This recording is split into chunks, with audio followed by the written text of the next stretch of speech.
चंद दिन की मेहमान पीडीएम हुकूमत ने जाते जाते मीडिया पर मजीद पाबंदियां लगा दी,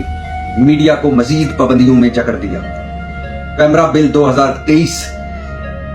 चंद रस्मी कार्रवाइयां बाकी हैं, मीडिया मजीद पाबंदियों में जकड़ा जाएगा। याद रहे ये वही पीडीएम वाले हैं, जब ये अपोजिशन में थे, इमरान खान की हुकूमत थी, ये रोजाना दो दो आंसुओं से रोया करते थे, हाय आजाद सहाफत कहां गई, हाय सहाफियों पर बड़ी पाबंदियां, हाय इमरान खान ने सहाफत का सर कुचल दिया, हाय इमरान खान तो किसी सहाफी को काम करने ही नहीं दे रहा। ये रोज मगरमच्छ के आंसू बहाया करते थे।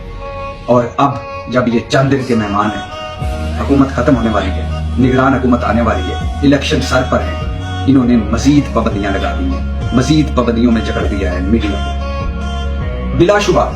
इसमें कोई शक नहीं कि ये जो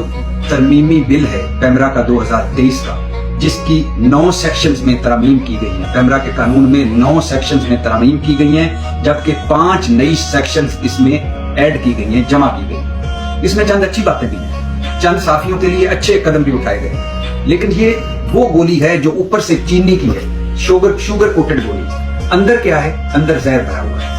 अब ये मैं जरूर कहना चाहूंगा, और मैं ये अब बिल्कुल इसमें मेरा ईमान है और मैं ये इस पे मेरा यकीन है कि सहाफत को मादर पिदर आजाद सहाफत नहीं होना चाहिए, सहाफत को रेटिंग ब्रेकिंग के चक्कर में नहीं पड़ना चाहिए, सहाफत एजेंडा बेस नहीं होनी चाहिए, सहाफत झूठे इल्जामात का नाम नहीं है, सहाफत झूठी खबरों का नाम नहीं है, सहाफत को अफवाहों ख्वाहिशों को अपने रंग देने का नाम सहाफत नहीं है कि आप अपनी अफवाहें अपनी ख्वाहिशों को खबरों का रंग देकर पेश करें। सहाफत कोई पगड़ी उछालो मुहिम भी नहीं, जर्द सहाफत भी नहीं होनी चाहिए, और सहाफत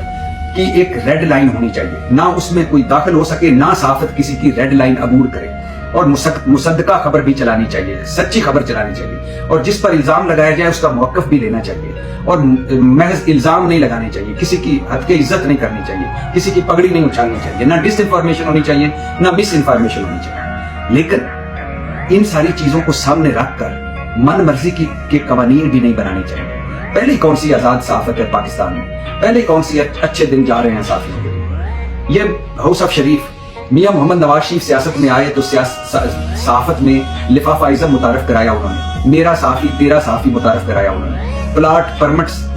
मुतारफ कराया उन्होंने, सहाफत में उन्होंने नवाजने का सिलसिला शुरू किया, सहाफत को उन्होंने जर्द सहाफत में बदल दिया, सहाफत को उन्होंने पैसे में ढाल दिया, और सहाफत में हर बुराई वो लेकर आए। जब से ये ताजर लोग सियासत में आए हैं, सहाफत को भी उन्होंने तिजारत बना दिया, और इसमें भी कोई शक नहीं। मियां मोहम्मद नवाज शरीफ साहब वही हैं जिन्होंने मलिया लोधी पर पर्चे करवाए, जिन्होंने मीर शकील और रहमान पर पर्चे करवाए, और जंग एक सफे का हो गया था इनके दौर में, जिन्होंने जो आज के इनके महबूब हैं, कल नजम सेठी साहब, इनको इन्होंने रात को उठा लिया और इनका कोर्ट मार्शल कराना चाहते थे। इसमें भी कोई शक नहीं। ज़ेब साहबा कह रही थी कि इमरान रियाज कोई साफी थोड़ा है, वो तो एक जमात का तर्जमान है। हालांकि मरियम औरंगजेब साहबा को नहीं पता कि जो उनके तर्जमान है या जो उनके लाइक माइंडेड हैं, हम तो उनको भी साफी कहते हैं, जो उनके हुकूमतों में वजीर बन जाते हैं, मशीर बन जाते हैं, चेयरमैन पीसीबी बन जाते हैं, और जो ओहदे लेते हैं वो, और जब हुकूमत खत्म होती है पैमरा के चेयरमैन बन जाते हैं, और फिर हुकूमत खत्म होती है वापस सहाफत करने लग जाते हैं, हम तो उनको भी साफी मानते हैं। तो लिहाजा साफी की ये अपनी मर्जी होती है कि वो किस जमात का लाइक माइंडेड है, वो न्यूट्रल कितना न्यूट्रल है, वो खबर को किस एंगल से देखता है। और ये मुस्लिम लीग नून का ही तुर्रा इम्तियाज है, इसी का ही कारनामा है कि ये पीका आर्डिनेंस जो था ये मुस्लिम लीग नून ने बनवाया, इसका कवानीन बनवाया, लागू नहीं कर सकते।